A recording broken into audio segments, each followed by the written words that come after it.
നമ്മളിപ്പോൾ ഉള്ളത് കേരളത്തിലെ തന്നെ ചരിത്രപ്രസിദ്ധമായ ഒരു ബസിലിക്ക പള്ളിയിലാണ്. ഫോർട്ട് കൊച്ചിയിലെ സാന്റക്രൂസ് ബസിലിക്ക പള്ളി. കേരളത്തിലെ തന്നെ 9 ബസിലിക്കകളിൽ ഒന്നാട്ടോ ഈ ഒരു ബസിലിക്ക പള്ളി. നമ്മൾ ഫോർട്ട് കൊച്ചിക്കാർ ഇതിനെ കോട്ടപ്പള്ളി എന്നും കൂടി വിളിക്കാറുണ്ടേ. ഇന്നാണ് ഇവിടുത്തെ പെരുന്നാൾ. അപ്പോൾ പെരുന്നാൾ സംബന്ധിച്ചാണ് നമ്മൾ ഇന്ന് ഈ പള്ളി വിസിറ്റ് നടത്തിയിരിക്കുന്നത്. ചരിത്രപരമായി വലിയ പ്രശസ്തിയുള്ള പള്ളിയാട്ടോ ഇത്.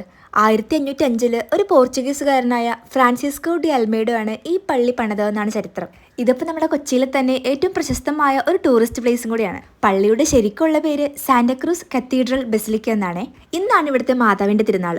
കൊച്ചിയിലെ സ്വദേശികളും മറ്റ് വിദേശികളും ആഘോഷിക്കുന്ന ഒരു തിരുനാൾ. ഇനി നമുക്ക് പെരുന്നാൾ പ്രദക്ഷിണത്തിന്റെ കുറച്ച് കാഴ്ചകൾ കാണാം. ഈ ബസിലിക്കയുടെയും ഇവിടുത്തെ പെരുന്നാളിന്റെയും പ്രധാന ആകർഷണം വിദേശികളുടെ സാന്നിധ്യം കേട്ടോ. ഞങ്ങൾ കൊച്ചിക്കാർക്ക് ഈ പെരുന്നാളും വിദേശികളുടെ സാന്നിധ്യവും ഇംഗ്ലീഷ് കുർബാനയൊന്നും അത്ര പുതുമയുള്ള കാര്യമല്ല കേട്ടോ. പക്ഷേ പുറമേ നിന്നുള്ളവർക്ക് ഇതൊക്കെ ലേശം കൗതുകത്തിനുള്ള വകുപ്പാണ്. പിന്നെ ഞാൻ ഇതൊക്കെ പറഞ്ഞത് നമ്മുടെ നാട്ടിലുള്ള ഒരു പ്രധാന ആകർഷണം മറ്റുള്ളവരിലേക്കും കൂടെ എത്തിക്കുക എന്നൊരു കുഞ്ഞു സതുദ്ദേശം മാത്രം. പ്രദക്ഷിണം കഴിഞ്ഞപ്പോഴേക്കും പള്ളിമുറ്റം നിറഞ്ഞു.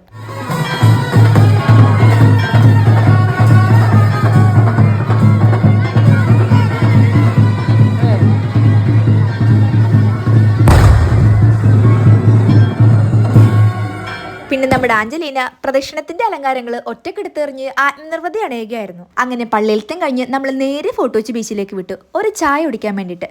ചായ വിത്ത് സാൻഡ്വിച്ച്. സത്യം പറയാലോ, എൻ്റെ ജീവിതത്തിൽ ഇത്ര മോശമായൊരു സാൻഡ്വിച്ച് ഞാൻ ഇതുവരെ കഴിച്ചിട്ടില്ല.